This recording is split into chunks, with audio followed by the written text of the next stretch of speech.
There's only one proper place to crown a champion here for 3WideRacing League's Triple Crown IndyCar Championship, and that is at the Indianapolis Motor Speedway here in Speedway, Indiana. Finian, we've had 2 races so far. Chad Frankenfield has swept them both. Coming into a double points event, can he sweep all 3 races? Well, he's definitely going to try.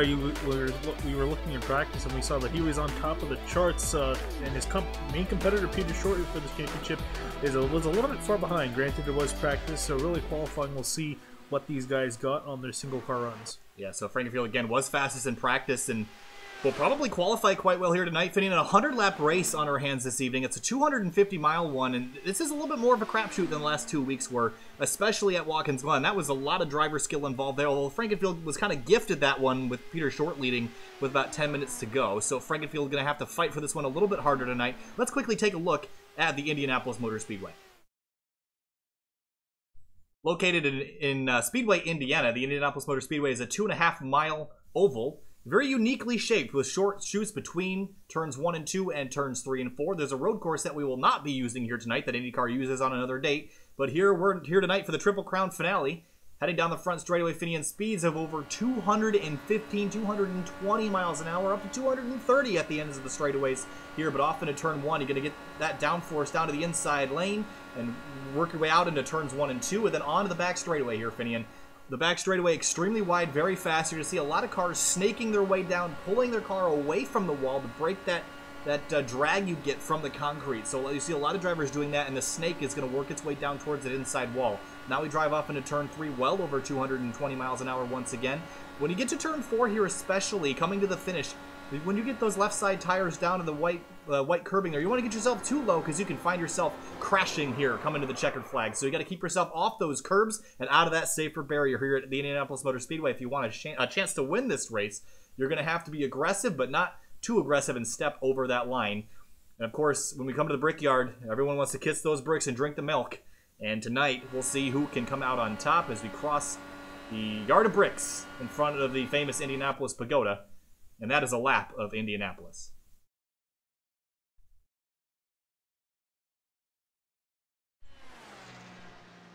And we come back here to see the finished qualifying results. Matt Grunberg looks like he's going to be on pole at the moment. Followed closely, very closely behind is Chad Frankenfield, 0.05 of a second. And then Peter Short, 0.06 of a second slower than him, 0.12 of a second off the leader. So very close with the top 3. See Kyle Hanshaw on the number 46 car. He's working his way around the racetrack right now. Currently P16 on the board, but I expect that to pick up this time by. Obviously qualifying tonight, not as important as it was last week or even the week before at Iowa. So I think the qualifying order doesn't really matter so much. I don't think there's too much pressure placed on these drivers. There's a lot of time in this race. It's going to be a long one. So these guys have a lot of time to make their way through the field and be very careful about it because, as we've seen the previous 2 weeks, attrition rates were very high. So coming into probably the most dangerous of the 3 races, I expect these drivers to be on their toes. Yeah, and especially you got to watch out for that draft. It's very powerful here. This is pretty much like the super speedway equivalent for Indy cars with compared to Daytona and Talladega for the stock cars, with the draft really much in play here. And these guys got to watch out not only just for the draft, but the aero shadow and the aero push from riding in behind their driver. You won't necessarily feel it the first few laps, but as the tires wear out, you're really going to start struggling for grip. Yeah, the aero push is going to be a big deal here tonight, Finian. Following a car too closely, you're going to lose the downforce on the nose of the race car, and you're going to find yourself pushing up the racetrack. Indianapolis, very much a single-lane racetrack. You might be able to get 2 of these things side by side once the track is rubbered up, but you got to be careful not to get yourself in those marbles as Richard Hines comes out of turn 4. You saw Kyle Hanshaw jump up into P10, but that's as high as he will go. And with 30 seconds left, Richard Hines will come across the line. We'll see where he slots in. And he'll move his way only up to the 16th spot. So Hines will not qualify necessarily where he wanted to be.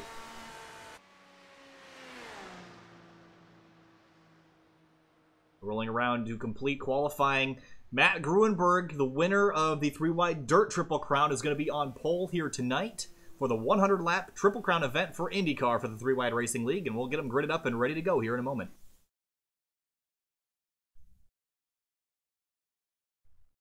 Take a look at our conditions here tonight, Finian. It's going to be 106 degrees on the racetrack, 78 in the air. So a little bit slick, but not as slick as we saw on Friday with the Hardline Cup Series guys that were here. And they had a pretty fantastic race. So curious. Also, I don't understand why they don't have a track map for this. Yeah, especially Indianapolis of all places. You know what? The NASCAR Oval did have a track map.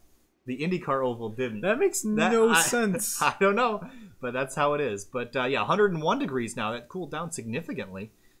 So it's going to be reasonably grippy out there. You see a couple clouds have found their way overhead in the past couple of minutes. As we look from high above, you can see kind of a misty day out here, so the shadows aren't being cast excessively on the ground, which means there's not going to be a huge difference from corner to corner in terms of grip level, which is going to be a good thing for these drivers. It'll be predictable out there, at least in terms of grip. Yeah, and as the race goes on, track temperatures might fall as the sun is as it is past noon. I'm assuming by the way the shadow's position. Not that I'm a meteorologist. You're a meteorologist, Finian. Is it going to rain today too? Yeah, but I think temperatures could either rise or fall. Might rise due to these guys going around at over 200 miles an hour. Just the heat from the tires heating up the track. Why don't meteorologists predict meteors? All right, anyway. This is a legitimate question. It's a legitimate question. I don't know. Ask whoever named it. I just feel like that it should be weatherologists. I don't know. Am I wrong? I would like to get some opinions in chat about that. I don't think I'm the person you should be asking about this. You should know these things, Finian. You're studying nature or something. No, I'm studying biology. That's the same thing. It's things that live on Earth in the weather. Anyway, field is rolling off now. We'll get back focused here a little bit. The 44 of Matt Hackathorn didn't qualify as well as he would have liked. He's going to have a long way to go, but Matt Grunberg in the 54 will be on pole here tonight.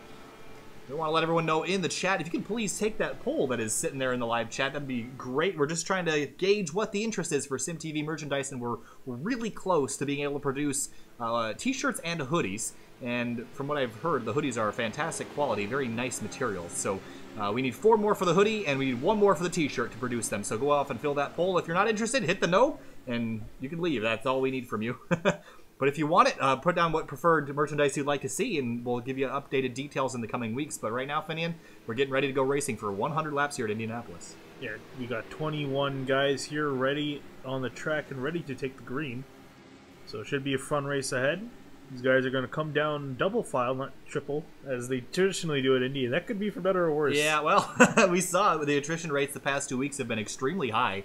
Iowa, we only had 3 cars finish on the lead lap, so Watkins Glen was a little bit better, but there was a lot of single-car spins, and thankfully, because of the road course nature of the track, it wasn't so many retirements. But here today, Finian, if you are going to spin, you're probably going to be day over. There's not a whole lot of opportunity to save your race car here. A very narrow track, very high speeds, and with a lot of other cars out here, if you crash, it's going to be day over.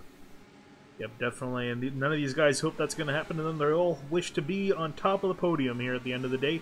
And after 100 laps. So 100 laps here at Indianapolis, these guys are going to come out at turn 4. Pace car is going to duck in. Double points available today. The pace car is going to pull off and leave the field in the hands of Matt Grunberg coming to the Brickyard. Green flag going to fly for 100 laps at Indianapolis. You see Grunberg get a fantastic start over Frankenfield and Short. They're going to file in single file. Everyone else is going to go 2x2 into turn 1.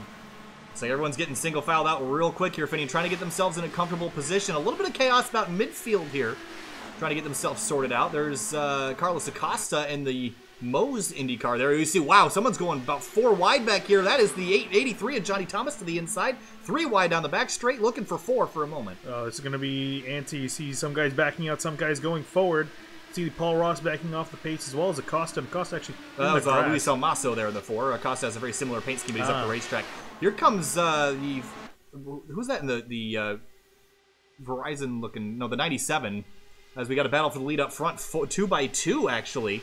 And that's the 15 of Frankenfield to the outside. Peter Short's taking it away from Grunberg. Grunberg slots in behind Eisenman, who almost gets into the wall. Yeah, and this is really the stage of the race, really, where everyone has fresh tires. You can move around a lot. And there you see Eisenman. He's going to look to the inside, 3 wide here for the lead. Oh, I heard some carnage behind him here, Finian, but looks like we'll be okay as we'll head back out to the front. Eisenman's going to take the lead away. Frankenfield almost gets into the right rear tire of him and out to the outside wall. Barely manages to get back around. Is Short going to try to do a similar maneuver, take the run off the corner and a little bit of the draft from Frankenfield? Frankenfield's going to dive down low, give Iseman the draft, and they're going to be racing to the line. There you see Acosta is caught up to these guys now in 5th. I think Frankenfield's the only one with something to lose here, Finn. He has a pretty significant points lead, but if he crashes out today, it'll be out of his hands with what happens next. So he's going to be very aggressive, trying to stay out in front of this pack where he can have control over what happens next. Yeah, so what I was saying is we're kind of in the stage of the race where Caution. you guys... Ooh. Nathan Velez around in turn 2. Oh, that car doesn't actually look too bad. It's skewing pretty poorly there. Yeah, that looks bad. And Kyle Hanshaw, big damage to that car. He's out of turn 4, though. And Velez, I don't think this was a related incident, but let's go find out. Oh, wow. So Velez is right here, and he understeers into the wall. And does he get hit? No, he just goes up all by himself and then climbs the safer barrier. Oh. That's unfortunate, and yeah, that definitely spins around. And what happened with Hanshaw? He was damaged from long before. Jordan Teal might have had a piece of this as well, I'm imagining. This is probably what I heard. Yeah, this is what I heard on the back straight earlier. This is Hanshaw and the 33 of Jordan Teal. This is through turn 2. And you're going to see the 33 get hit right there. Oh, that was the 48 of Velez that started with. And then, wow, big damage for those two cars. And Teal really his car destroyed, so already right now looking like 3 cars are going to be out of this race. Yeah, here it is again. So he's actually going to get into the right rear tire of the 48 car right here. 48 slips up, a little bit of net code there it looks like, and then Teal gets hit by Hanshaw, slams that inside barrier. Huge hit for Jordan Teal. That's obviously day over. Yeah, really unfortunate that's going to happen on lap 3, I believe this was. That his day is going to end. So 3 cars out, the 46 of Hanshaw, 48 of Velez, and the 33 of Teal. This view from the backstretch camera, you can see how much air this 33 car gets. Big hit for Jordan Teal and Nathan Velez and Kyle Hanshaw, but they are all out early here at Indianapolis. Let's head back out up front, find out what the leaders are doing. They're staying out on the racetrack, looks like. Maybe Acosta will head in for some tires? Nope, he'll stay out on track. He's going to stay out, and I think guys towards the back might decide to come in here. Yeah, everybody from, I believe, that is the... who is that? The 5 car of Sam Close. And everybody on back, Hackathorn, Salmaso, Stevens, Hines, Brown, Wilson, Miller. They're all coming in for tires and fuel, presumably. Yeah, this also might be a little bit strategic. Some guys might try to be getting towards the back just to make sure that they're out of a lot of these wrecks. That can be part of it as well. You see guys pull into their stops. Pull into their stalls. Good English. All right. For their pit stops. To a good start. Well, last night's broadcast wasn't enough of a cluster. Let's make this one awful too. I just can't English. My brain's in another place. But looks like the 5 Sam Close is going to lead them off pit road, followed by Hackathorn and Salmaso. And everyone else comes through. So interestingly, Chad Frankenfield seems like he's got a pretty good stronghold. I know it's early, but he's got a pretty good stronghold on the rest of this field here, Finney. And I didn't expect this. I thought the 15 would be snookered a little bit by the rest of the field because the draft is, as they would say, they call it the great equalizer. Looks like Frankenfield still got a command over this field, and Peter Short and Iseman have been giving him some threat, but I still think that 15 car is the one to beat today. Yeah, definitely, even though it is the great equalizer, you can even see on Super Speedway Racing as well, that typically the same guys stay towards the front.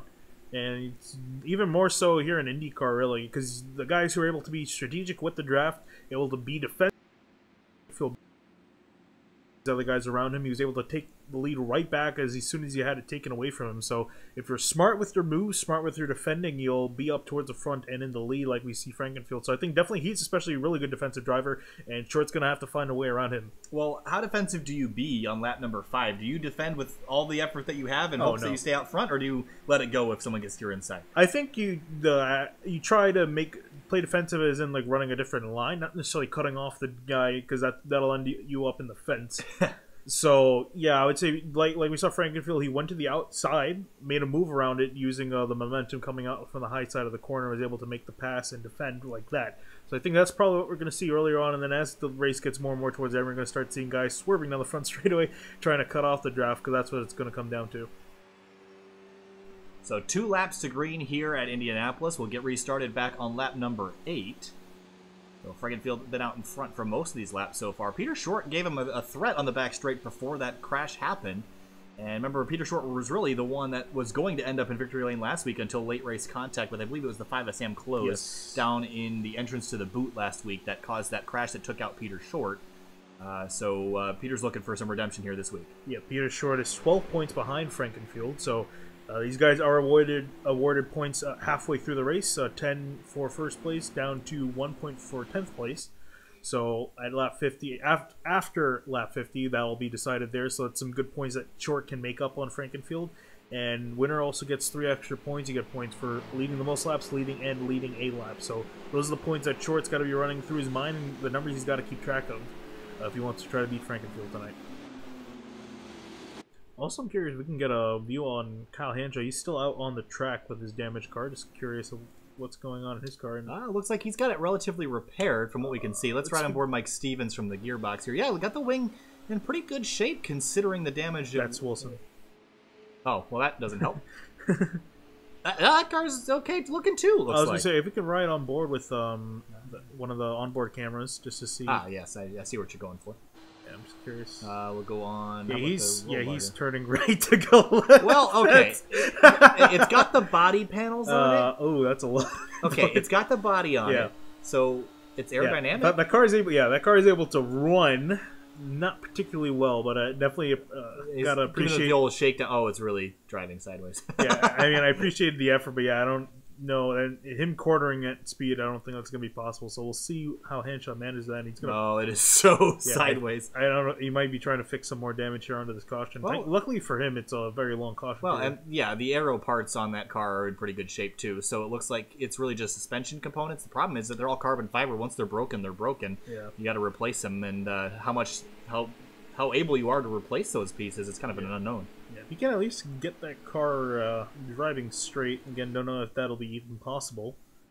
Yeah, he should be fine, but at the moment now he's going to be really struggling, so he's going to probably sit in his pit stall here and try to fix that damage. Well, head back out to the front here. Frankenfield and Peter Short will be your leaders for the restart, and you see everyone kind of getting antsy to go here. Almost to the 10% mark of this race. It's about an hour left in it if it goes green to the end at the rate we're going right now, but obviously the pace will pick up as we get green flag laps underneath us. The only 2 retirements so far are Nathan Velez and Jordan Teal, involved in crashes earlier on lap number 4. Yeah, and this time around also we are restarting single file traditionally in IndyCar. Last time we were with these guys on an oval, they did double file restarts at Iowa, and that didn't really turn out well because these cars are more made for restarting single file. So we'll see them get to an orderly pace and hopefully for a nice green flag run.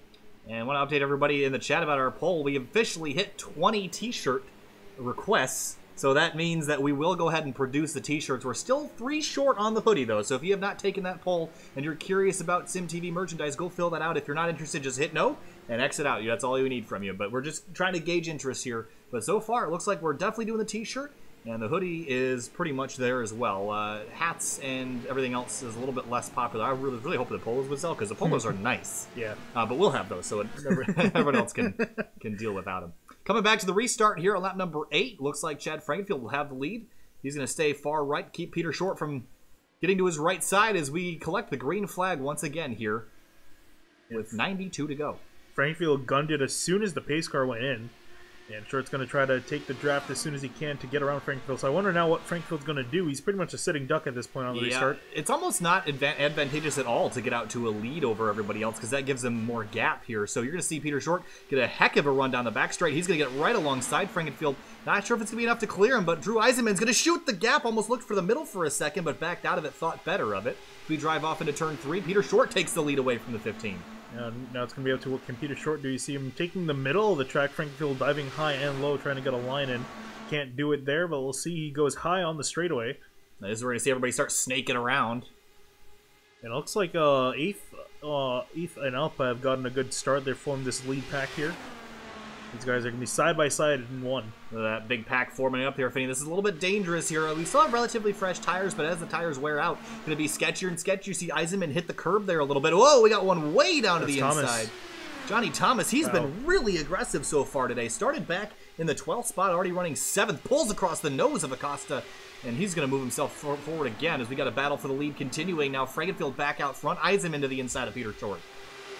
Eisenman trying to make up some ground here. And he's shown he's really got some pace. He's been start up towards the front. Really, that top four right now on the screen, I would say any one of them has a good shot of winning this race. The Eisenman go high now on the outside of Frankenfield. This is pretty aggressive being so early in the race here. And Eisenman's going to slam into the barrier. Huge crash, taking out several of their drivers. Eisenman gets drilled by the 44. Hackathorn up into the catch fence. Another car tumbling.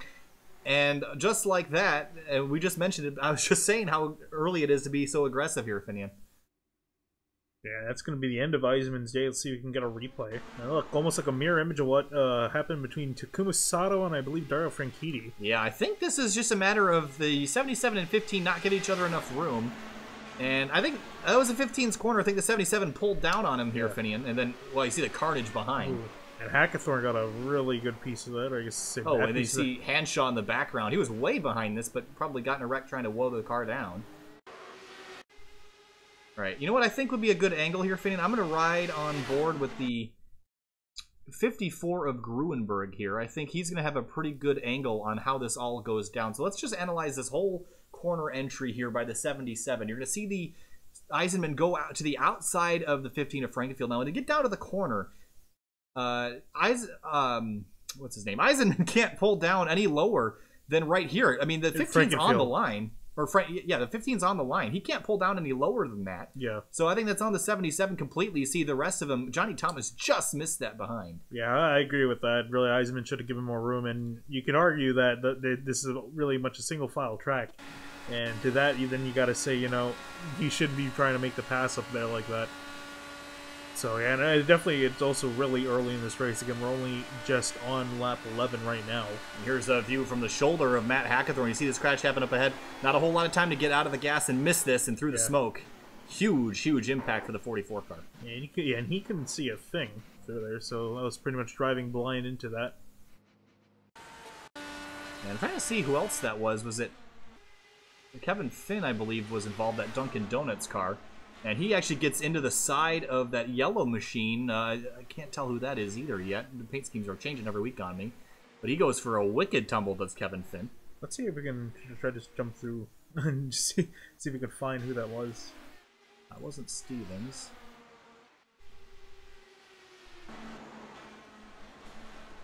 Gotta be one of these guys. Tate Lytle? Ah, Tate Lytle. One of the KHR cars. So the 14 gets into Tate Lytle right here, and he skips up the racetrack. Tate Lytle spins. Almost hits Johnny Thomas. And a great recovery for that 56 car. I mean, the only thing he really has to change on there is the tires. And some underpants, probably. Yeah, but should be fine other than that.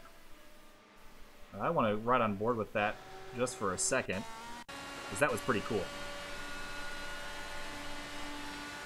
Yeah, I think the aggression level is probably going to come down a little bit now that these guys have seen how easy it is. You see right there, 77 just pulls out of line, smashes into that wall. 56 gets run over, does a spin.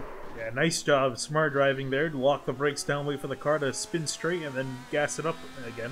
And did a perfect job with that save. There's something to be said about accepting when you've crashed. And I think the 56 did a great job there and didn't make it worse, because one thing you can do as a driver to make an incident worse is try to drive out of something that you can't drive out or of. Panic and just not do anything at all. But he really just had some calm inputs and was able to go back straight again. So right now these guys have finally caught the pace car, and Carlos Acosta has ended up in the lead. Yeah, after all that chaos, that's going to put the 24 out in front. Frankenfield will be listed in position number 3. And I think, was there pit stops that just went down? No, Acosta has not come down to pit road. Everyone else has. So that is why the positions have swapped here for me. So Acosta is the only one left out on track that has not come to pit road. But at the rate we're going, it's not... maybe just coming in to lead a lap and he'll head down, looks like. Yep, that's all he's going to do. So Acosta will come into the pits. They're currently sitting 4th in points. I believe had a good finish at Iowa. Gave him a lot of points up towards the championship, so gonna just try to lead a lap and head back onto the pits. It's not gonna lose too many positions here again. We lost a lot of drivers. We're down to 15 from the 21 we started with, and yet we lost in that last wreck. We lost the 14 of Kevin Finn, the 77 of Drew Eisenman, and the 46 of Hanshaw. Had incidents before, but that last wreck, he just kind of lost it all by himself, jumping on the brakes. So he's out as well. Johnny Thomas coming in for service. He charged through the field amazingly and got himself up into the side of the top 10.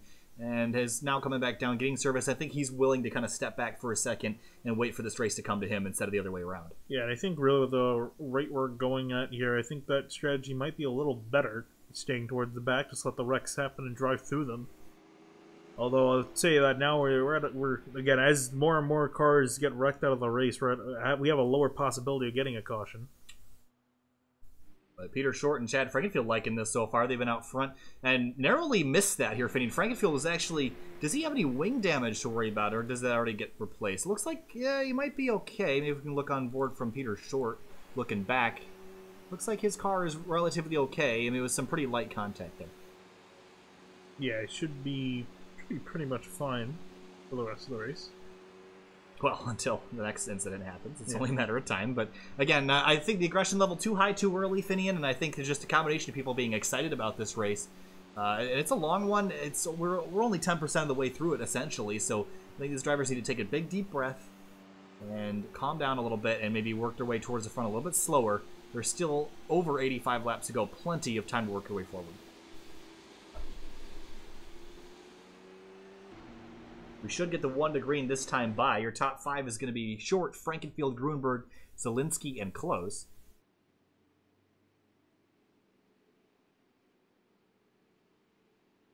The 5 of Sam Close working his tires there just a little bit. Close has been to pit road twice, and he's the only driver inside the top 5 to have done so.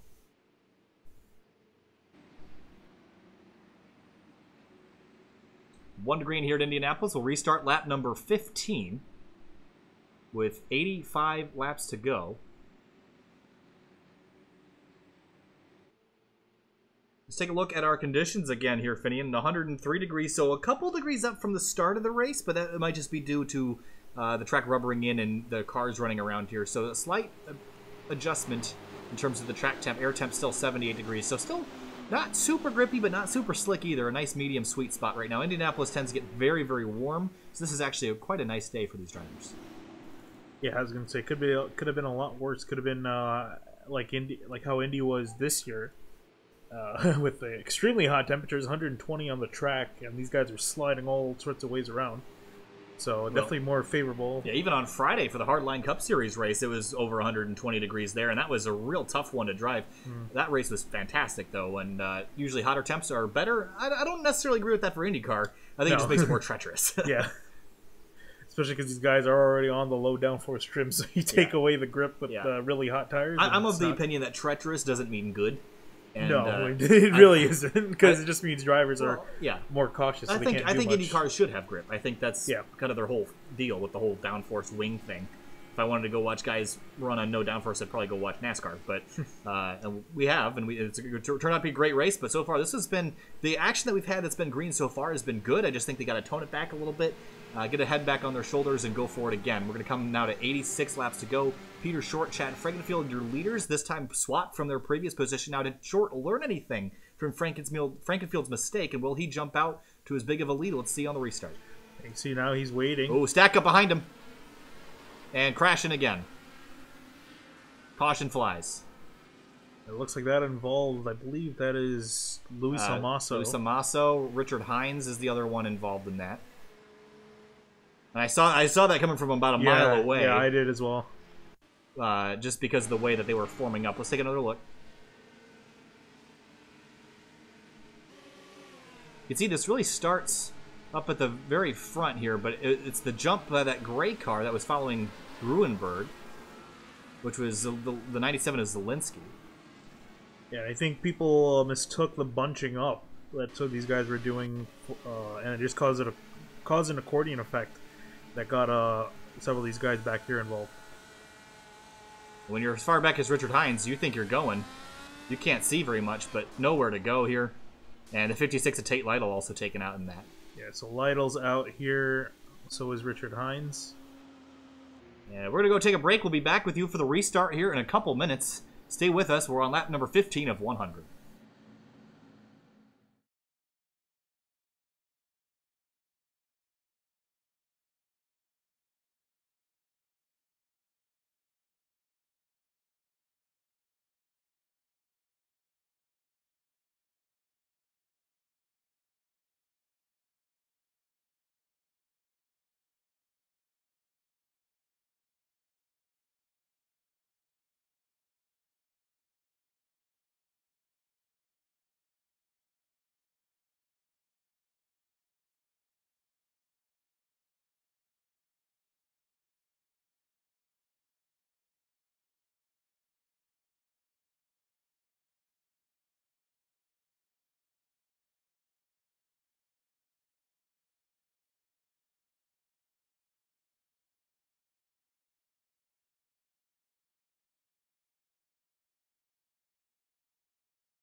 Welcome back live here to SimTV, getting ready for the restart lap number 20 of 100 here at the Indianapolis Motor Speedway for the 3WideRacing League IndyCar Triple Crown. We've had 3 cautions so far, and that's been the majority of our laps so far this evening. Unfortunately, had a couple incidents that have slowed the progress here tonight, but Peter Short and Chad Frankenfield out up front in front of Matt Grunberg, who was your pole sitter tonight, Levi Zielinski, Sam Close, rounding out your top 5. Yeah, we lost 2 drivers in that last wreck from the looks of it, the 87 of Richard Hines and the 56 of Tate Lytle.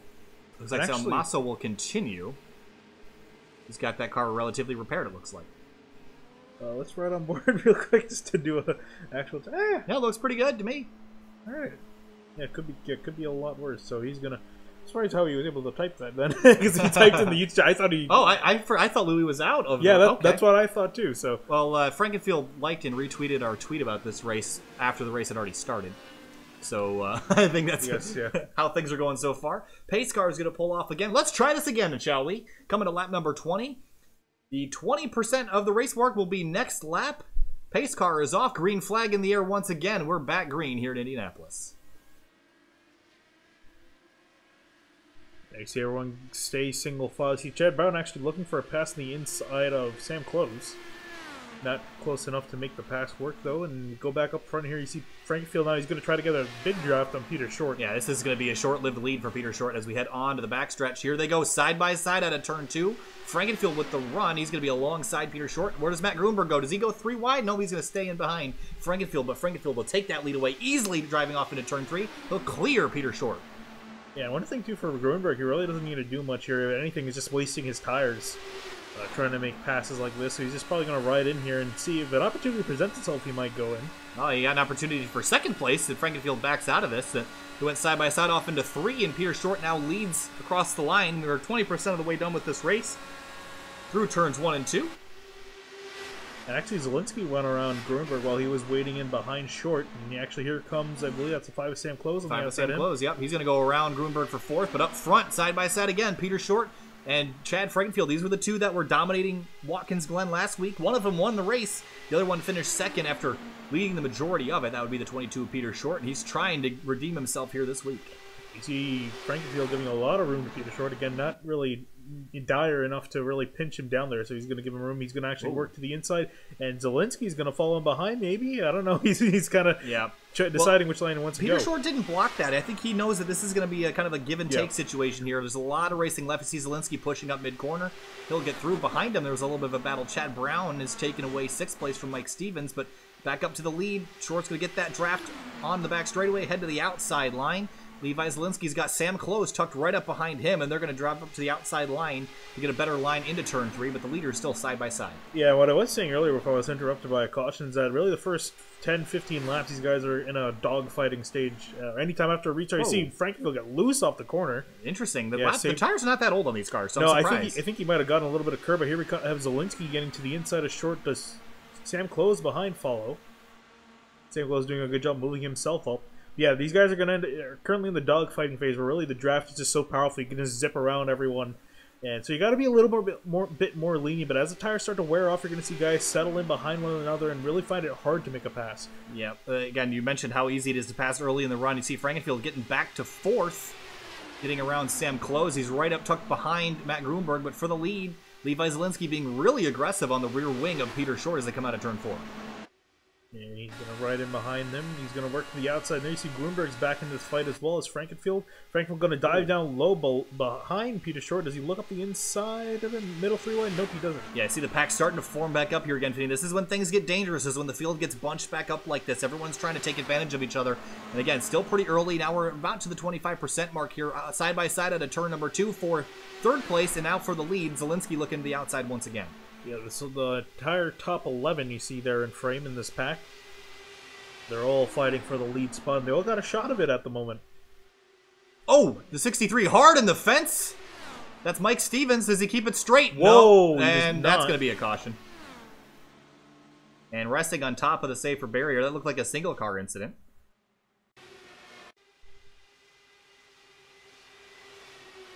Did he get... Was there contact here? Oh, yeah, I think he was checked there up. netcode, or? No, I think what happened is he knew he was closest to Chad Brown. Wow. Panicked, went straight on the wheel, and then it put him up towards the wall. So we'll ride on board with Stevens and see what happened from his point of view. think a better view might be this shoulder cam here, Finian. Yeah, it wasn't. Yeah, he moved the wheel over just a little bit, and that's all it took. And he tried to keep it going straight here, but then he pirouettes violently up on top of the fence, and now he's sitting on top of the safer barrier. Definitely not the way he wants to be going, so that's going to be a retirement, I imagine, for the 63. Another view of it.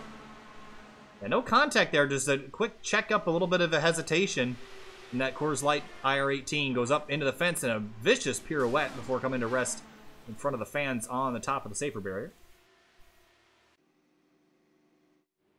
All right, well, we'll see if anybody takes the pit road way this time through. If they won't, we'll step away for a couple more minutes and we'll be back with the restart again. But let's just see if anybody comes down to pit lane.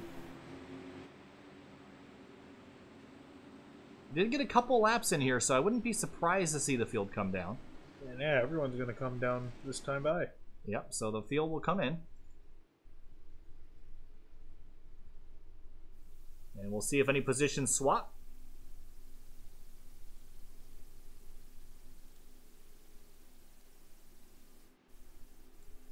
And so keep in mind, so let's see. So Peter Short is going to lead them down. Zielinski in second, Grunberg in third. We'll see if any of them swap positions. IndyCar pit stop's a little bit more straightforward than NASCAR ones. Oh, Short slips! And he actually knocks that left front tire against the wall. There shouldn't be too much damage there, Finian, but that certainly is going to hurt his performance in pit lane. Oh, he's off quickly. No tires? Potentially? I don't know. Oh, he's off quick, and... Oh, no, it was a 7-second stop, so he must have taken tires. But he's off and away. You got very fortunate that I'm guessing I could have sworn that there are requirements to be a certain distance from the wall, otherwise you wouldn't be able to. You know how iRacing tells you you're too far left. Yeah, must have hit. Yeah. The only position swaps are between Wilson Miller and Thomas Rawson Brown of all swap positions. Came in 6th, 7th, and 8th, and came out 8th, 7th, and 6th, basically. We'll step away as the cautions here are quite long, so we'll be back in just a couple minutes with the restart here, and we'll continue racing at Indianapolis. Stay with us.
Welcome back. Ready to go back to green flag racing. He'll be restarting lap number 29 of 100. Still a long way to go. Peter Short, your leader. Levi Zielinski, second.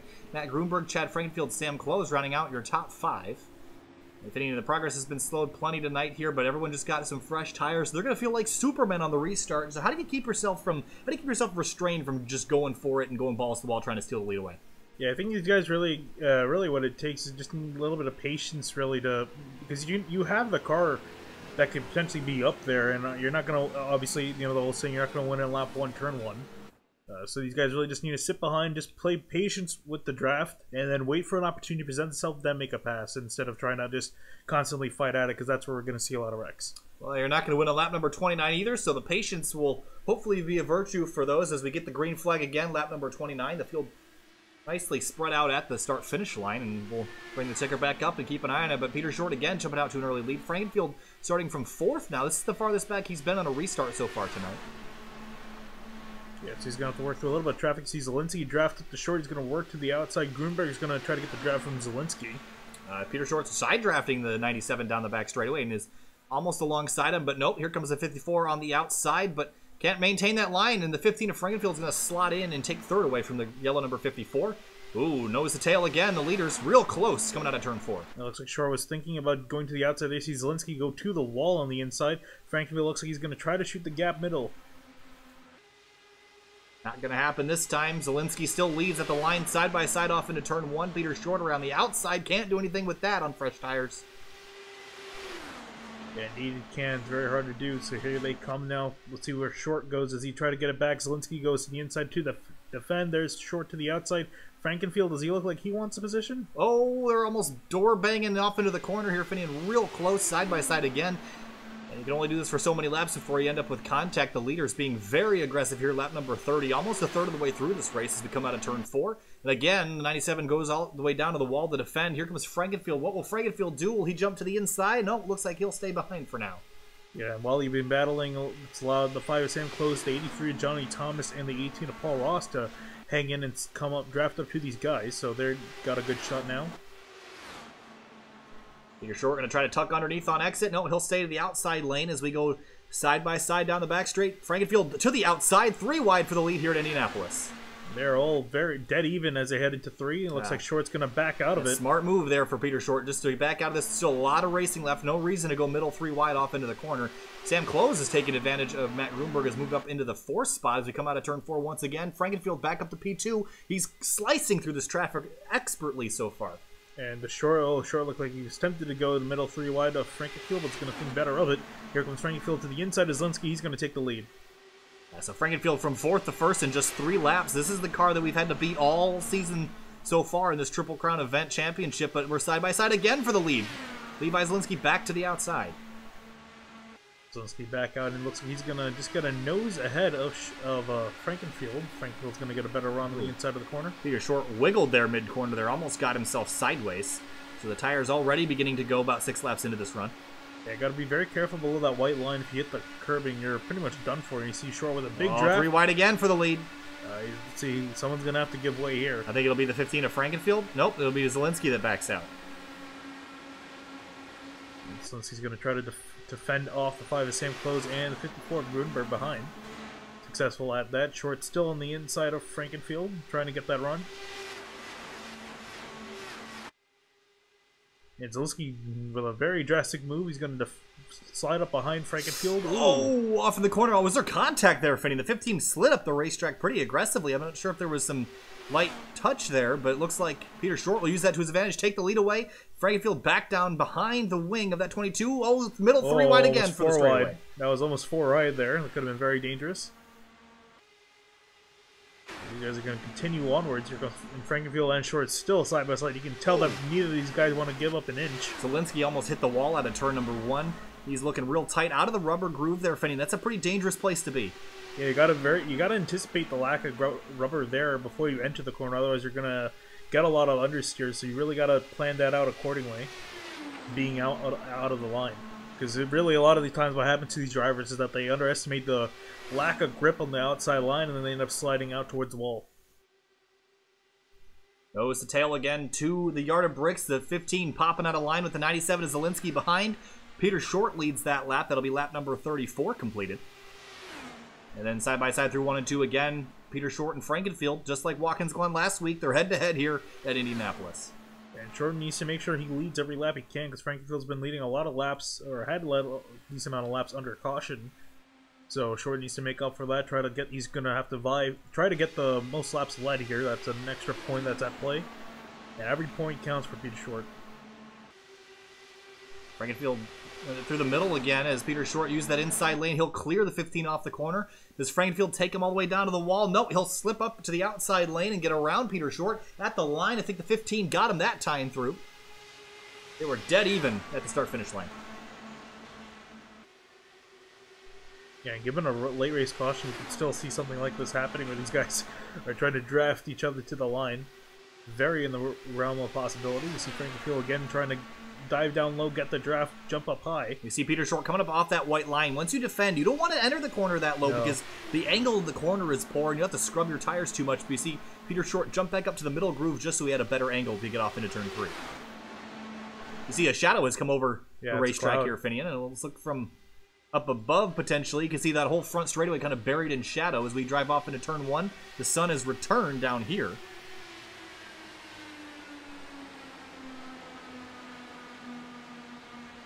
These two guys still side by side up towards the front. Notably, no one else has really come up to challenge. Seems everyone else has kind of backed off and maybe started to fall into a rhythm. Maybe taking their time here. Let these guys take each other out. 3 wide again for the lead. The 97 is Zielinski to the inside. Does he back out of this? Looks like he will before they get to turn 3.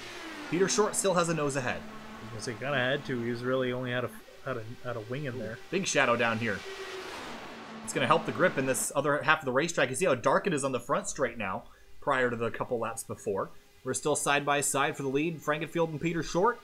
The sun returns down in turn number 1, and then the shadows become ultra important to find that grip. So that outside lane might be a little bit more viable down here.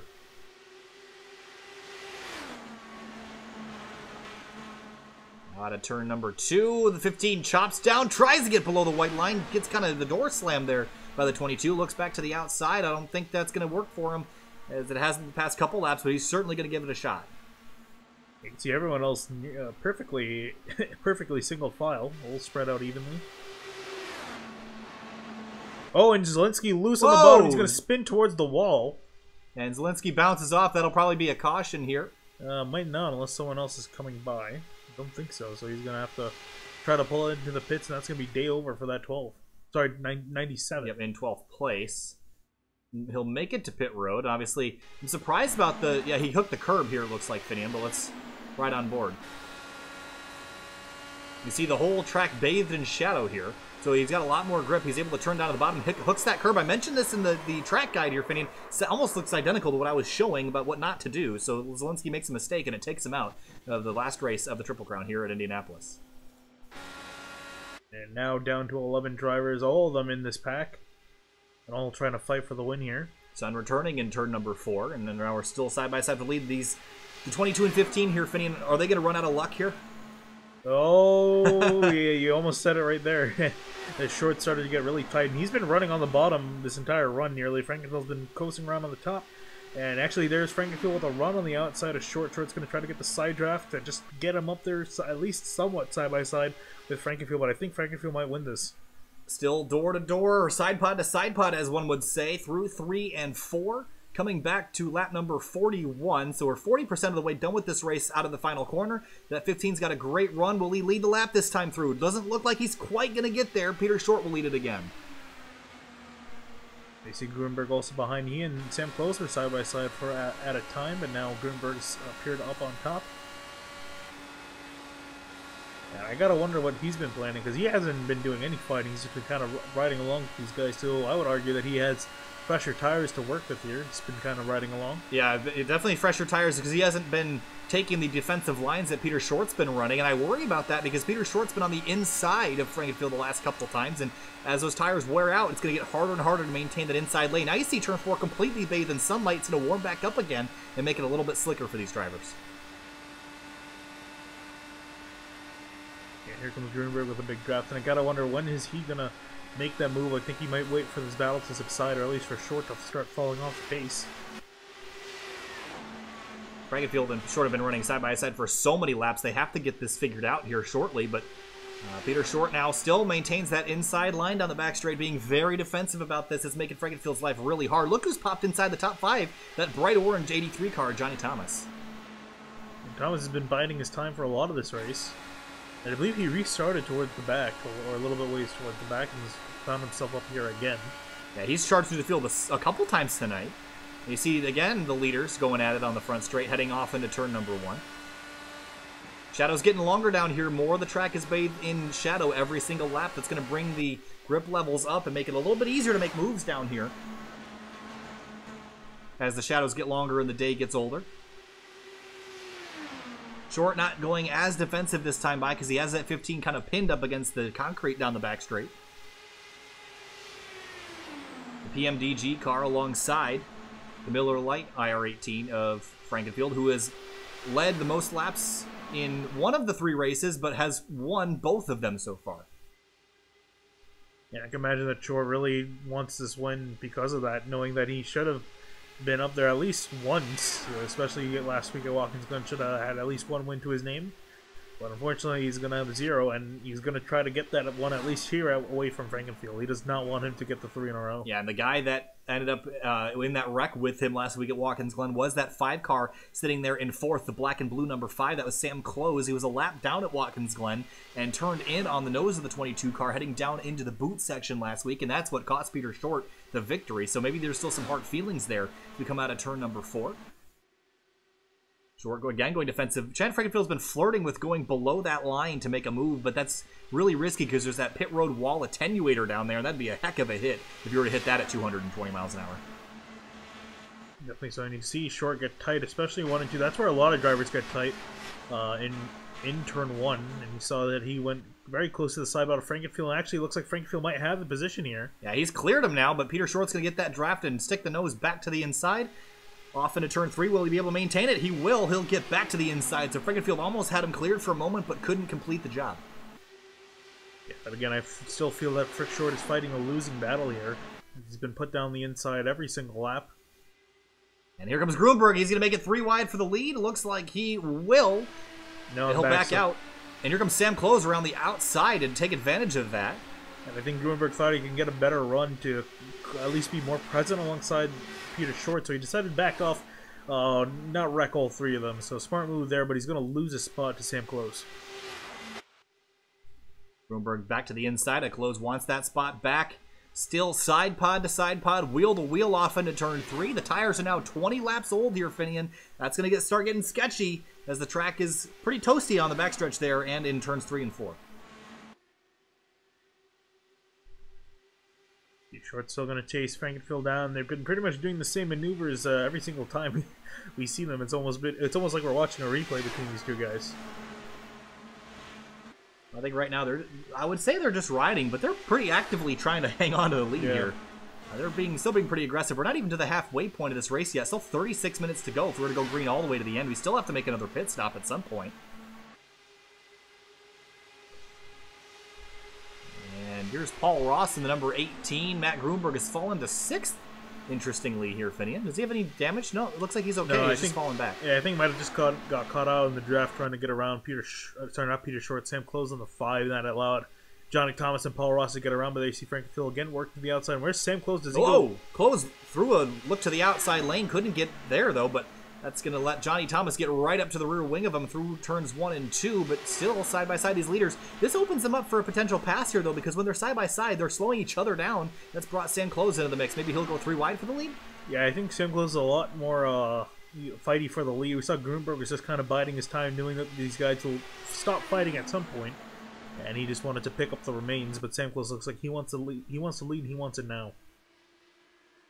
I'd be pretty afraid to be running right up next to these guys right now. They've been side by side for so long. The tires are getting worn out now as they're still neck and neck at the start-finish line. Sam Close really close. He hasn't been up racing with these guys, though, so maybe he's got to test the waters here with the car side by side as the leaders get really close through 1 and 2. Almost contact there. Yeah, you can see that Short's really struggling to maintain speed there 1 and 2, and I mean, he is still winning ahead of Frankenfield off of 2. But it's only a question, really, of how long can he keep that up, because we've been seeing that he's been really losing grip. And I worry about Frankenfield. Every time he comes off the corner, he gets right up underneath the rear wing of that 22 car, and I fear that he'll misjudge the closing rate a little bit just one time and get that wing stuck up underneath the gearbox of the 22 and cause an accident here. You see, again, right here, he's going to get right up behind the 22, then peel out at the last second. If you misjudge that by an inch, it's going to be a race over for both cars. Right on board with Sam Close behind this and get a better perspective on how these guys are leaving each other's space. And I got to imagine Peter Short's tires are getting super hot right now trying to maintain that inside line. Yeah, Frankfield's pretty much just been kind of playing with him at this point. You can see here, Sam Close out of the throttle. I think he's just sitting here for now waiting for an opportunity. Yeah, I definitely think he knows that he can't win this going 3 wide. This is not like viable at this point, and also there's not enough you don't have to be, it's not that desperate at this point. And actually, notably here, these guys are going to come across and we're going to reach halfway. And this is for the halfway bonus points, and it's going to be Peter Short who will take 10 points over. Oh, it might have been Frankenfield, actually. No, it was Peter Short. Yeah, it was just by... It was pretty close. Yeah, if the finish line was 10, 20 meters past where it was now, it would have been Frankenfield. It was really close. I'd go back and look at it, but I don't want to miss any action between the front two. So the halfway points have been given. That's going to be a plus for Peter Short. Yeah, unfortunately only by 1. I'm sure he wished Frankenfield were a little further down the order, but nonetheless another 0.2 short in his favor. So 50 laps to go now, coming back to 49. The 22 leading right now. Frankenfield tucked in behind him. Side by side again. Who leads this time through? Looks like it'll be the 15, and here comes Sam Close. He wants a piece of this now. Has got himself right up into the mix. Johnny Thomas is lurking behind as well if anything happens. Oh, the 2 leaders contacted there a little bit. Oh, and contact again. The 15 is going to spin. No, he hangs on to it. An incredible save by Chad Frankenfield. The field scatters trying to get around him. And Gruenberg did not let off the gas at all. He's going to gas around everyone else, and he's going to take the lead in all of that. Chaos behind him.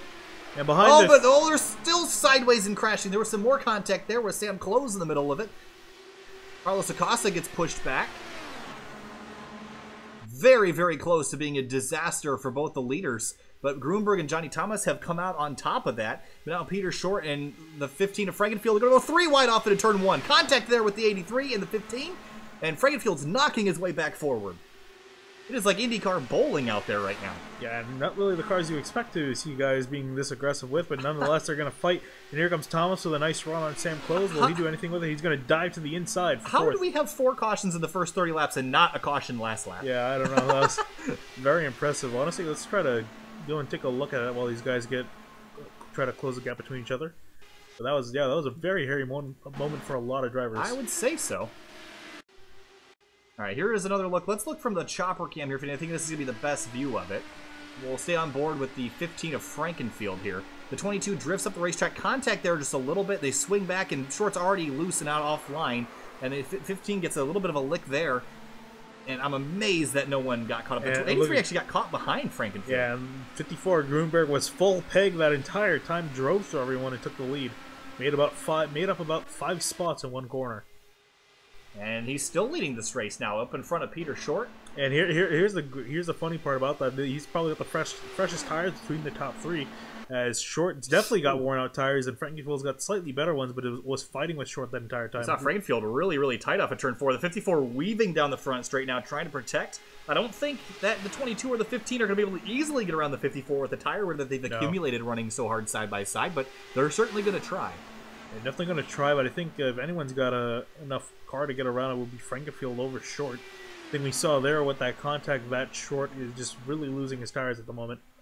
Big run for the 22, but he's going to sit on it, I think. I don't think he's confident in his ability to go in side by side with the driver on these tires. And now we're 29 laps into the stint now on lap 55. Nose to tail. I think Short's got to wait till pit stops really to try to make the move. So you should just, at the moment, just kind of sit on it, try to defend his position best he can from Frankenfield. But Frankenfield's got significantly better tires. There goes Frankenfield to the inside. Going to try to make the pass on Short. Short's going to cut him off.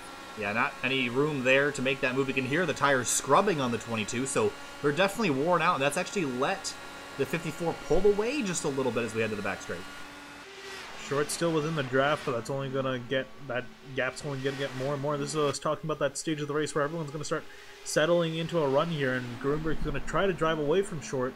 And he should be able to, really. Yeah, I don't know about drive away entirely, but it's certainly going to be very difficult for Peter Short to mount a pass. Here he comes to pit lane. Chad Frankenfield follows him down, and they're going to get those cars rolled all the way down to pit speed. They're both super fast onto pit lane here, Finn. I don't know if they got down slow enough in time. Yeah, we can't tell with our telemetry the way it is at the moment with the glitch that we have, so we'll find out within 3 laps if these guys have to come back down, but both of them locked up heading into the pits. Well, they certainly, if they didn't get a penalty, they certainly maximized their pit entry. So we'll keep an eye on that as Grunberg now leads by over 0.6 of a second over Sam Close. Johnny Thomas sits in 3rd. We'll head back here to see who wins the race off pit road. Peter Short came in front of Frankenfield. And it looks like Frankenfield's going to leave. Peter Short may be fixing some damage on that 22. I don't know. He's got to be. It's a 15-second stop. That's pretty long. Unless he got the time penalty. Good. It's a long stop for that 22. He's going to go a lap down. Yep, and they're out 24 seconds, so I think, doing my math, yeah, that's about it. That's the 15-second penalty for speeding. Well, that's a lot better than a stop and go. So, Short's going to come back out, and Frankenfield's going to be out as well. Just ahead of the rest of the field, so Frankenfield has gotten away, and his one and only foe so far today has had to serve a penalty there.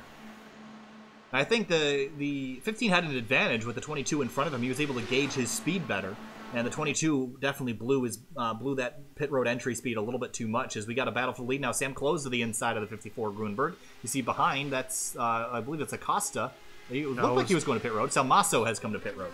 Yes, he has an amazing. He's been able to. Actually, no, he just came off pit road. Yeah, I think Acosta just got really loose and looked like he was going to come down, but he didn't. Back up front. 5:54.83, your top 3. Paul Ross is in this mix as well. We haven't seen a whole lot of Ross in these IndyCar machines. He's definitely more of a stock car guy, I would say, but he's certainly performing well tonight inside the top 5. Yeah, these guys doing a great job up towards the front here, and they're going to try to keep this pace going. And I am curious on how long they can go on their fuel, because if they can keep it out for another few laps, they should be able to cut the run in half and be able to come down pit road. Not sure about everyone else, although it might be a little close. So the top 4 are still out on the racetrack. Frankenfield is out there all by himself. Wilson, Brown, Salmaso, Acosta. Peter Short's lost a bunch of spots with that pit penalty, and that's going to be a costly mistake. Without a caution, he's definitely out of this. Yeah, he's going to be praying for one to come out. Not yet, though. He wants to get his lap back first. Paul Ross, Johnny Thomas side by side. Grunberg. Oh, did he crash here, Finian? I don't know. I saw him very slow behind these guys. No. The speed, is it dropping? I mean, potentially? No throttle here, Finian. Yes, I think he's out of fuel. Wow. Big break for everyone that was racing Matt Grunberg. But Sam Close, Johnny Thomas have come in, as well as Paul Ross. Where is the 15 of Frankenfield? That's what matters. Here he is in turn, I believe that's 3 and 4. Yep. So he's going to be coming out of 4 now onto the front straightaway, and these guys should be finishing up their stops. Yep, there you go. Some of them finish. Paul Ross. Grunberg just coming into a stall. That's going to be a big mistake for the 54 as the rest of the field comes back out. I'm surprised that he wasn't able to save more because he was following the rest of those cars so much, but you see Frankenfield going to take that lead away, going to have a commanding lead on the rest of the field here as Johnny Thomas is going to try to get back out, but he's not going to have an inkling of draft by the time he gets up to speed. No. So notably, these guys were able to go about 34, 35 laps on their fuel. We got a little bit less than that left in the race, so it's going to be awfully close. I don't think enough to save. I think these guys are going to have to come down. Well, they had a couple cautions help them earlier. The caution laps, I mean, so it's certainly the guys that pitted earlier, one of them being the 15 and the other being the 22 Peter Short. I got to imagine that they know what window they're trying to hit, but it's certainly going to be close. These guys have to work together if they want to go chase down Frankenfield. Yeah, they're going to have to come up with if they were just 2 of them, I'd say this could work out easily, but it's going to be kind of hard with 3. You got to coordinate this because that 15 is going to run away if they don't do that. So ideally what they want the guy behind in second to get a run. You see Thomas. Yeah, so what they should be doing is swapping, and back in my cross-country days, they called that Indian runs, where you take the last guy in line and have him go up to the front, and then you slipstream off the guy in front, then swap again when you have the opportunity. Yeah, it doesn't seem like they are doing that. So they're going to have to come up with something else, it seems. But here's the next group of cars, big group of cars, I should say. 64 of Chad Brown leading Luis Amaso in the 4, and the 24 of Carlos Acosta. And up the road there, you see David Wilson. There you see Grunberg and Peter Short have found each other as well. That's good for Peter Short, because I thought he'd be way behind this group. So he has a chance to get back into this.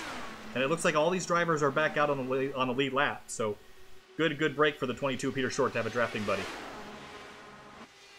These guys have followed in line here, Finian, and the question is, can they maintain more speed than that 15 car? Let's take a look. Caution on the racetrack. Luis Salmaso in the 4 slams into the barrier on the backstretch. And that's a big crash for the 4. He's already been in the wall a couple times tonight, and this is actually a multi-car incident. Let's take a look. Oh, is that the 64 of Chad Brown? Does he? Oh, yeah, net code there, maybe, Finian? Possibly. Oh, who went in the dirt there? Was that Peter Short? I think that might have been Short. Oh, he's got wing damage big time. Yeah, he should be able to fix that, though, granted. So, go to wreck avoidance there, trying to make sure he stayed out of it. Let's watch on board from the 22. Saw this developing up ahead. It's about the only choice he had, Finian. Yeah, definitely so. Oh, I think he... Oh, yeah, that crash is very bumpy and violent. So, caution out here, lap number 64. And let's head back up to the front of the field. What do you think pit stops wise here, Finian? I think we're done? We'll define done. Done pitting? If this goes green all the way, yes. I think if these guys come in now, they should be able to make it to the end. It'll be a little bit close, but I think they should be able to do it. A little bit of saving under caution here. And also with the draft as well, just saving under there. So that'll help them make it to the end here. Oh, Peter Short is breathing a sigh of relief because he just got himself back on the lead lap after that pit cycle before the caution came out. So even though he has some damage to fix, I think he's going to be in a good position to go up there and run down the 15 of Frankenfield. I think we'll see everyone come down and top off on fuel. And maybe some tires even for the 15 car because he's got significantly older ones than everybody else. Yeah, so he's going to try to take advantage of that, and you see everyone coming down pit road. We got currently 9 cars left in the running of this race. And Peter Short and Gruberger really have to work through some traffic here to try to catch up to Frankenfield. Should be pretty easy again, as you've seen on these restarts, with everyone being so close together on speed. So they should be able to work their way up to Frankenfield. It'll take a little bit of time, though, and take a little bit of tires as well. Yeah, the tires, I think, is the bigger deal here. So as we wait for the field to come down and get their service... 83 Johnny Thomas already in and out, and it looks like that was just a splash of fuel maybe for the 83. And he almost was able to take it. Yeah, 15 still leads off of pit lane. Peter Short's got a nice new fresh front wing on that number 22 PMDG car. And with that, we've got a couple caution laps to make up here, so we'll jump to break again for a couple more minutes, and we'll be back with the restart. Stay with us.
Welcome back live here to Sim TV, getting ready for the restart with 33 laps to go. Chad Frankenfield has led the most laps today after a scare between him and Peter Short. Has relegated Peter Short back to 9th after repairing some wing damage and a pit road speeding penalty. He's trying to get his race back online. The pace car working its way through 3 and 4. Now Johnny Thomas up into 2nd, Sam Close, Paul Ross, David Wilson, your top 5. Haven't talked a lot about Wilson yet tonight, Finney. He's been kind of a dark horse, chilling back there in the mid-pack, but he's moved his way up inside the top 5 here. With about a third of the race left, he could be a one to watch here.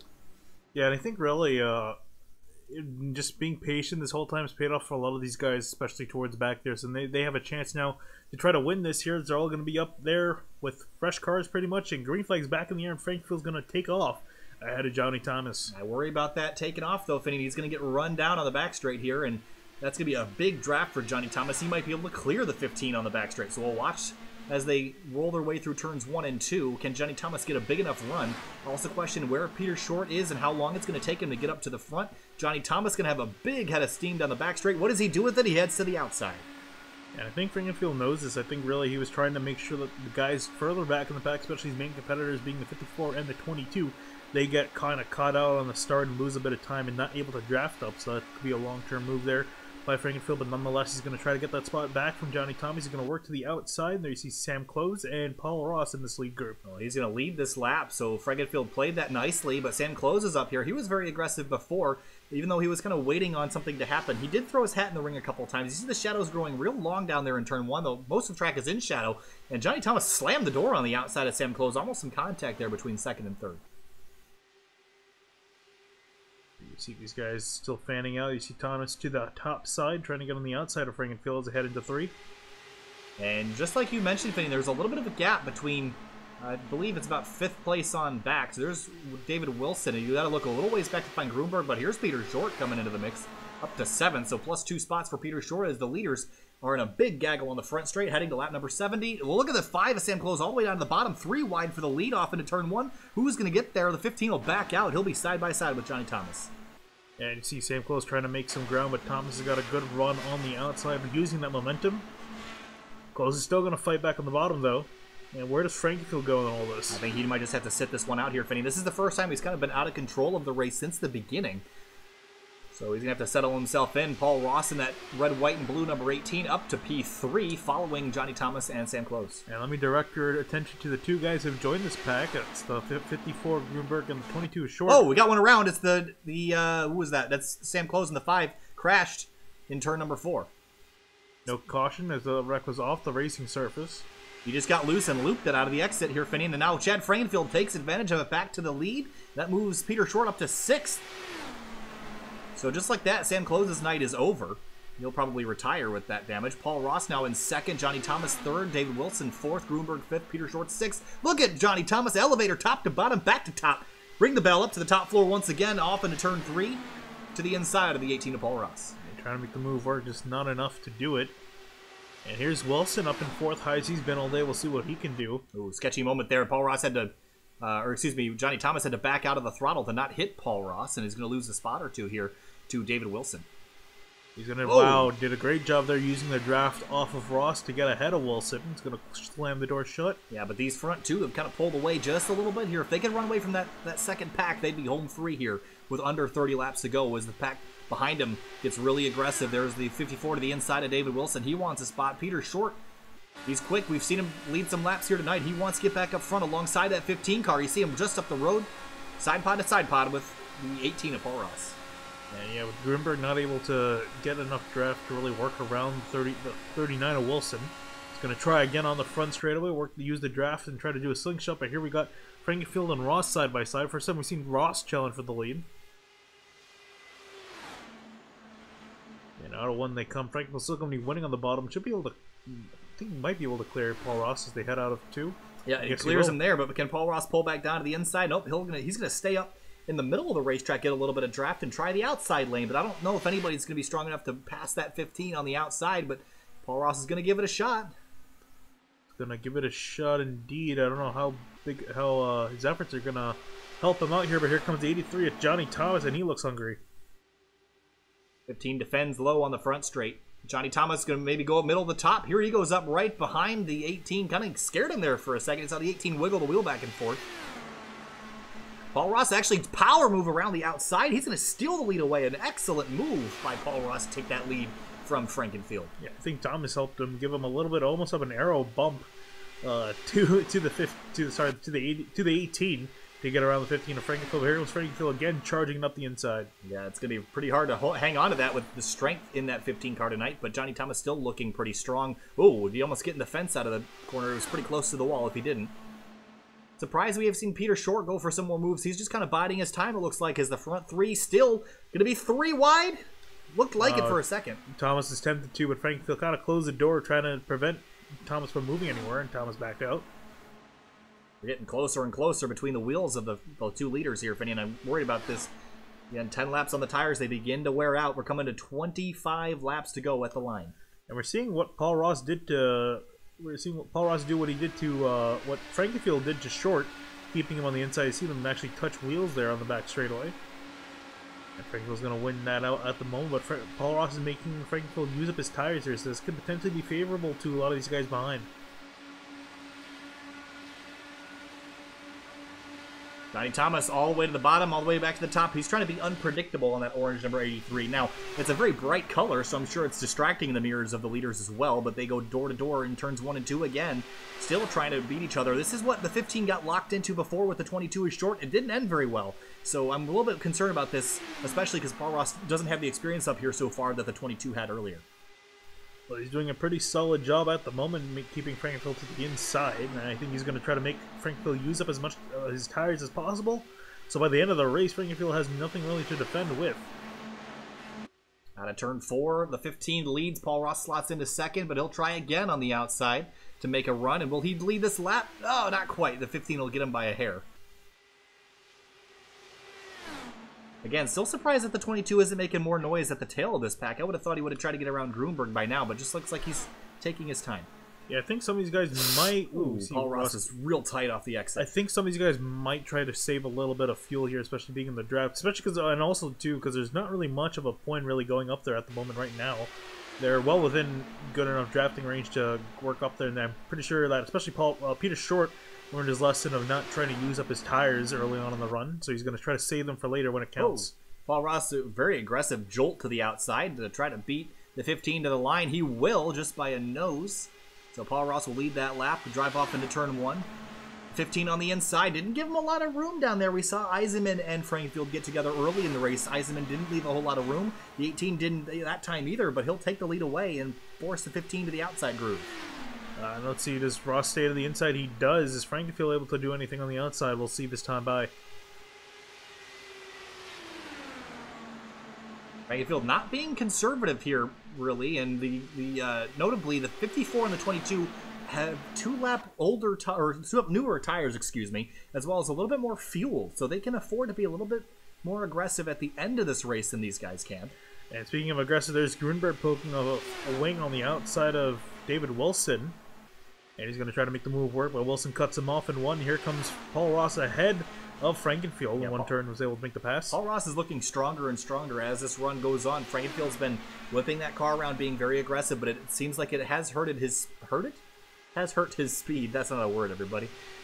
He's tucked in line now with Johnny Thomas right on his rear wing. And I'm really curious of what this 83 is up to. He's been very quiet behind these guys. Could have made several opportunities of a pass at one point, but just been waiting on it. There you see Frankenfield working to the inside of Ross, and Thomas swerving from the wall to the other side of the wall. He's been doing that a lot here, Finian, but it's making him unpredictable, and that's going to be good when we come down to the end of this race. There'll be 20 laps to go at the start-finish line.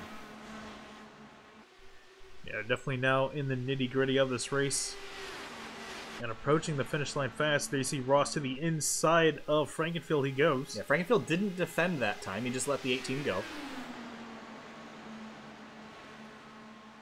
Couple car lengths separating the 83 and the 39 of David Wilson. And Wilson's been pretty quiet here. I wonder when he'll pick up the intensity. Peter Short and Grunberg still waiting behind, waiting for the moment to strike. 20 laps to go here at Indianapolis for the 3WideRacing League IndyCar Triple Crown. This is the last of 3 races. Chad Frankenfield has swept both races so far. He's led the most laps in this one. Can he finish the deal? Yeah, I was going to say, points-wise, I think Frankenfield's pretty much got this as long as he finishes the race. And even then, too, I think just with the amount of cars that are out of this race, even if he finishes dead last at the moment, which is currently 8th of the guys running, should be able to take it on points alone. So, Frankenfield sitting pretty, and I think all these guys are pretty much fighting for the win of this race at this point. Out of turn 4, it looks like everyone's still kind of single-filed out. The tires have kind of got the good rubbed away from them, so the passing is getting very tricky, and the most you can do is mount a threat, but it's hard to complete it. Here comes Paul Ross to the outside he goes. Oh, Frankenfield, again, have seen this before. And is going to try to use the run on the back straighter to get some leverage on the 15, but not able to do it. They're going to be side by side, almost hitting each other down into 3. Yeah, very close there for a moment. Let's ride on board with Johnny Thomas. Yeah, I really think you're not going to see a lot of these guys start to make moves within at least 7 to 5 laps to go. Maybe even lower on the lap counter. It's just so viable with these cars. And no aggressive moves on the front straight by Johnny Thomas that time. Just, ooh. Was there netcode there, or did the 18 just get loose? I think that he's up in the wall. The 18's in the wall hard in turn 1. I think that was just some really bad netcode. Big damage to the 18. That'll take him out of the race. Yeah, it looked like something hit him, but obviously we saw nothing hit him. I want to watch this from maybe chopper cam here, Finian. Yeah, definitely something. Yeah, I think that was definitely just really, really bad netcode.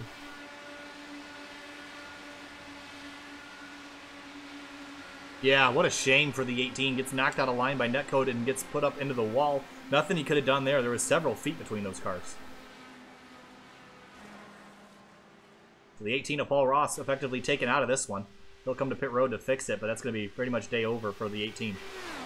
Frankenfield out in front by 0.3 of a second now. And again, this is the second time today his biggest competitor has been taken out in a wreck. Although Peter Short has recovered, and he's now in 5th place, but has not been able to mount a charge as of late. I mean, I got 5 cars left with a shot of winning this race in the top 5. They're all on screen right there, and all within drafting distance.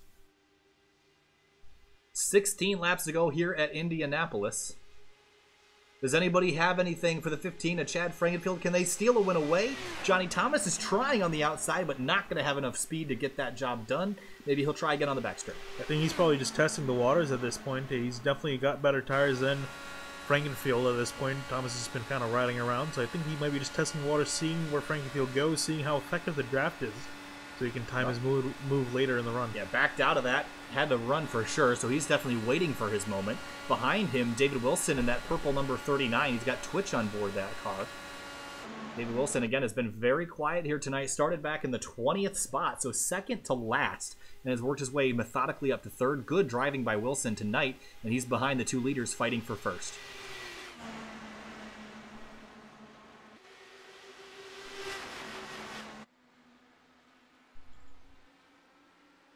Pretty even spread between the top 3 for now. I can still see Thomas using that drafting strategy. He drafts up close to the outside and then kind of backs off of it. An interesting move by him. I'm not sure what he's really up to. He's done that consistently in every straightaway now. And he'll probably do it again here. He's going to have a heck of a run. Does he do anything with it this time? He's got room to the inside, but he'll take the outside groove, interestingly enough. I think a lot of these guys don't want to put themselves on that inside lane just because it's so hard to rotate the car down there. They don't want to cause a wreck. Yeah, if you can get the car to the outside too, you might have a shot of using momentum to your advantage. Again, it's a tough thing to do, but it's definitely possible.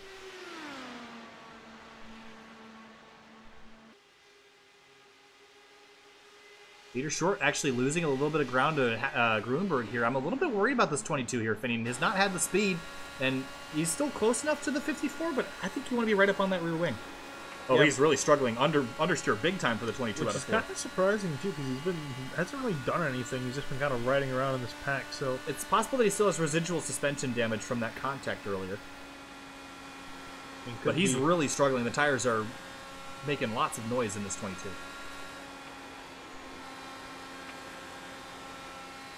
Yeah, let's actually go on board for comparison. Let's go on board with Grunberg and see how he's doing.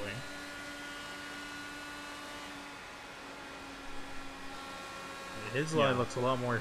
Yeah, a lot better. No, not a whole lot of tire sound out of this car. So Grunberg is obviously... And they pitted on the same lap. Yeah, so I think any differences has to be from the damage that Peter Short sustained with that contact with Frankenfield.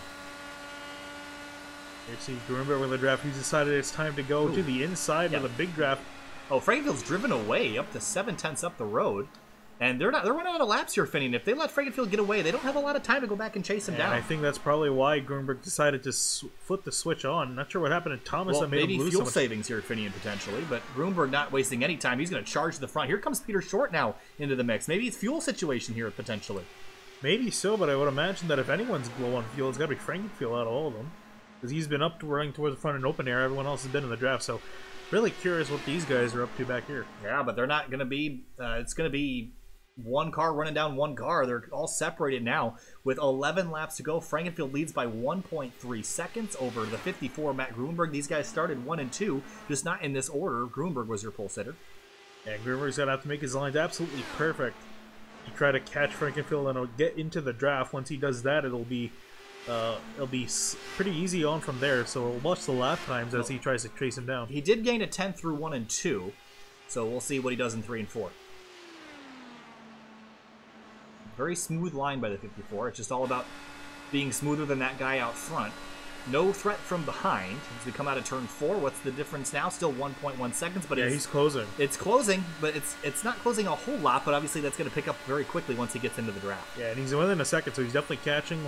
Looking at their lap times, Frankenfield 40.47 to Grunberg's 40.25, so it's not significant. It's not insignificant. Ooh, David Wilson and Johnny Thomas have fallen big time off the pace. 3 seconds. This has got to be a fuel situation. Yeah, which is really surprising too. So interesting to see what they're up to there. Yeah, he's in 6th gear, and David Wilson's saving fuel, as is Johnny Thomas.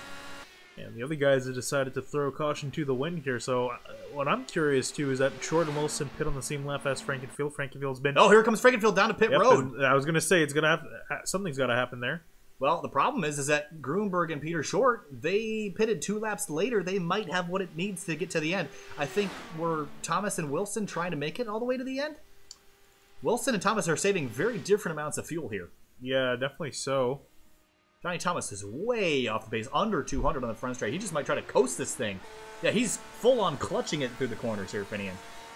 At that point, I would say probably pit. They got to be way not close if that's the case. Grunberg out up front by 2.4 seconds over Peter Short. Will our pole sitter win this race? He has a good shot at doing so. We'll see what he's up to. And I mean, he's showing really no signs of slowing down. I don't think he needs to. 40.9. I think, yeah, both him and Short are running. Short's a little bit off the pace. Let's see. Let's run on board with Short to see what he's up to in his car. 6th gear. So he's saving some fuel, but I don't know what the 39 and 83 are trying to do. There's no way they're going to save 2 full laps of fuel doing what they're doing. He's still full throttle, but just 6th gear. Yeah. Oh, he actually might not be full throttle. It's close to it, though. But Frankenfield is now basically 3/4 of a lap behind Matt Grunberg. The problem is that if Grunberg doesn't need to pit, that just threw that away for Frankenfield. Now battle for second. Wilson's going to pass Peter Short. I think Wilson is definitely going to be out of fuel if Peter Short's going to be. He's 2 laps more on his fuel tank than that number 22 car has, so I'm not really sure what Wilson's strategy is. Johnny Thomas is obviously back at way down 48-second laps. That's almost 8 seconds off the pace. Yeah, I'm wondering now if Wilson has just decided to gun it now. He's driving completely different than he was a few laps ago. He's picked up the pace significantly. Grunberg's also dropping his pace back down because I think he knows that he has a gap, and you can see on the rev limiter too, these guys should be in about the high yellows to the reds. They should be in 5th gear, basically. Yeah, so there's Grunberg accelerating now. He shouldn't really be slowing down into the greens with open air, so you got interesting stuff here from these Wilson guys. Wilson took a big chunk out of that lead last time through. So I think Wilson's just throwing it caution to the wind here, going for it. They ain't going to make it, though. Yeah, I'm guessing so. How's Johnny Thomas doing? Another 45-second lap, another 6 seconds off the pace. He's a half a lap behind. And he needs to make sure he at least stays ahead of Frankenfield, otherwise everything he just did was all for naught. It's only a 7-second difference between those two. At the rate he's going, it's going to be about 2 laps from now. Yeah, so John Thomas has got to start stepping on the gas very soon, otherwise he's going to get passed by Frankenfield. Grunberg and Wilson trading spots here, Finian. And I think this is Wilson. This is Grunberg going to fuel-saving mode. He's going to try to, I guess, go behind Wilson. That's his best strategy at this point, is to at least stay in the draft of the 39 and just not hold the throttle all the way down. Well, 5 laps to go here at Indianapolis. This went from an all-out sprint race from the very first 20 laps to a fuel-saving nightmare for these teams now with 5 to go. It's about, how many miles is that? It's about, what, 12 miles? Something like that? 11? 2 miles? 2 times 5, 8? 15. 15.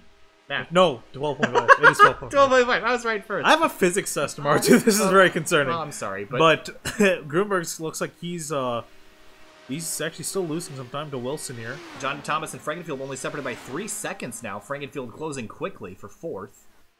Johnny Thomas has picked his pace back up, but he must have hit the number he needed to hit. Or he didn't, and he's just trying to hang on.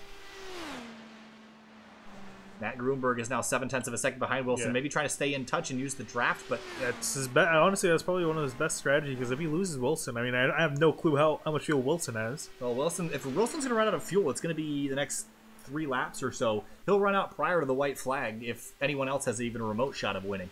So the way I'm looking at it right now, Grunberg's got a 12.5 second gap to Peter Short and growing. So if Grunberg assumes that Wilson is going to run out, he can give up a lot of time. Yeah, he can give up time to save that fuel that he needs.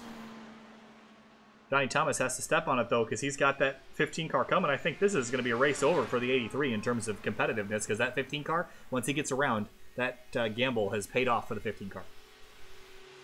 I mean, he committed early. Frankenfield knew right away he wasn't going to make it. He just came down, got fuel, and decided to go for it. And now he's about to steal 4th place away from Johnny Thomas. But does Johnny step it up to try to hold his 15 behind him? Ooh, Black Sun corner exit.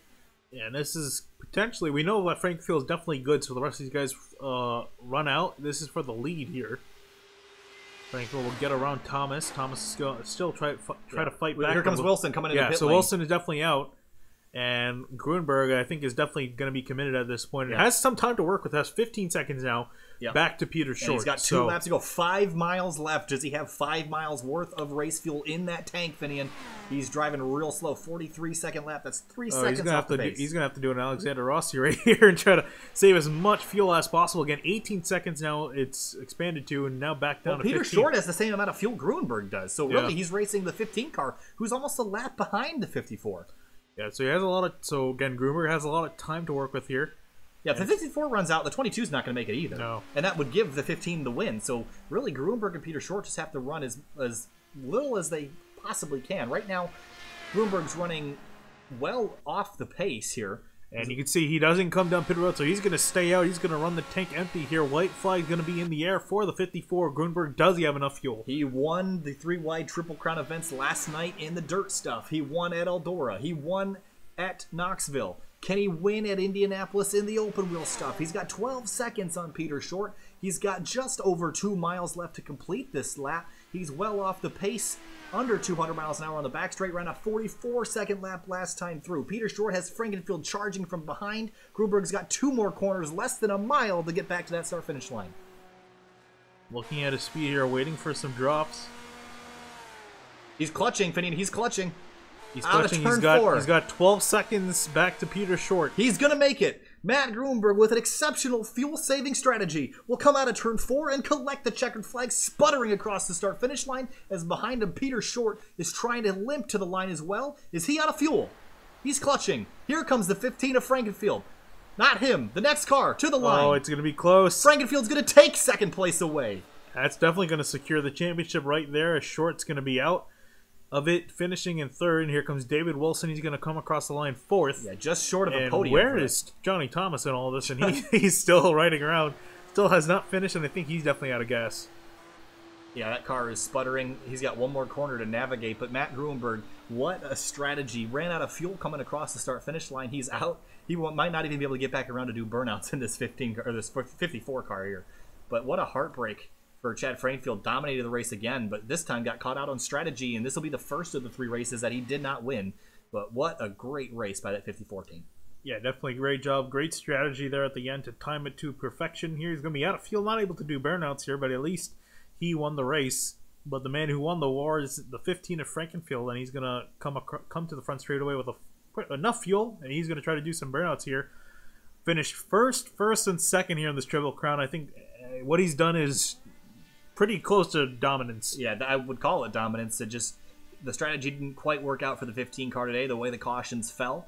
He did come in with a pretty big gamble to come get tires or fuel, at least, to limp back to the finish, and he will win the 3-wide Triple Crown Championship. Matt Grunberg is now 35 miles an hour on the exit of turn number 4. A little ways to go if he wants to do burnouts here tonight to collect. I don't think he can do burnouts.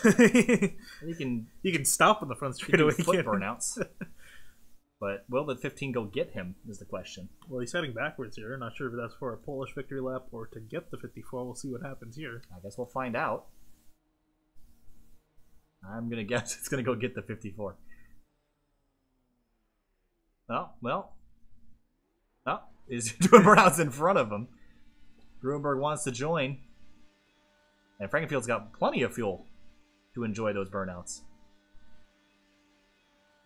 And Grunberg's going to drive outside of him. That's no fun. Still head to the front straight. Frankenfield continuing to celebrate. Matt Grunberg will not quite make it back to the yard of bricks. He's certainly trying. It's a long walk still. I think he's just trying to let it roll as far as possible. He's going to probably have to do a Carl Edwards and run across the line. I think he's going to try. He's picking up speed here a little bit downhill.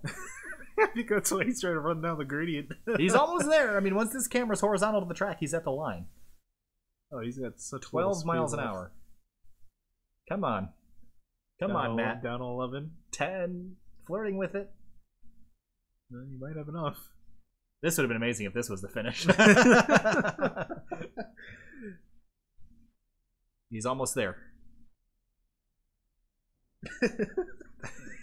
This is literally the what is it? No, not the little engine that could. It's like the tortoise and the hare.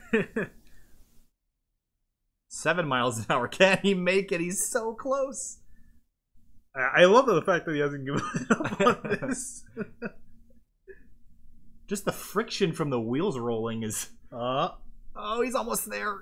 5 miles an hour. He's so close, but he's got another 50 feet. He's going 5 miles an hour right now. Oh, he's so close.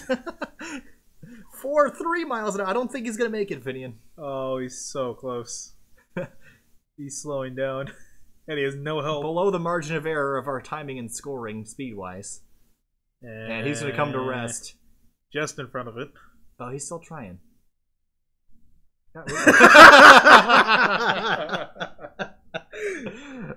Comes to rest just short of the start-finish line. We'll talk to Matt Grunberg and others in just a moment. Stay with us.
Back live here on SimTV with race winner Matt Grunberg. Matt, you played the strategy very, very well.